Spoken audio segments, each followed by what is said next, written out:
কি করবো আমরা? যোগ করবো। যোগ মানে কি? যোগ মানে হচ্ছে একটার সাথে আর একটা জুড়ে দেয়, তাই তো? যেমন ধরে নাও, আমি যদি বলি তোমার আব্বা তোমাকে 5 টাকা দিল, তোমার আম্মা তোমাকে 5 টাকা দিল, দুটাকে জোর দিয়ে কত হলো রে? 10 টাকা। এটাই হলো যোগ, ঠিক? তাহলে দেখো এখানে কত লেখা আছে, এখানে কত কত হলো? 9 হলো। আর এখানে কত কত হলো?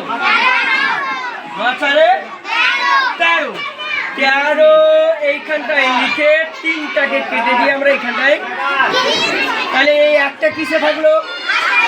কিসে? হাতে। আবার এখানে কত? এখানে কত কত হলো?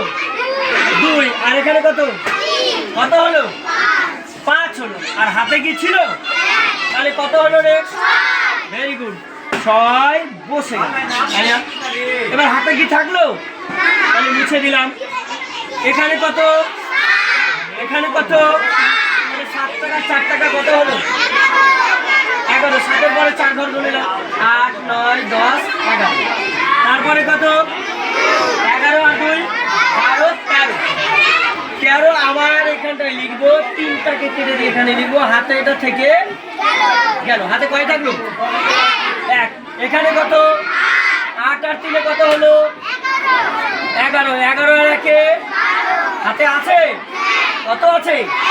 তাহলে 12 আর 1 কত হলো? 13। এখানটায় বসিয়ে দাও।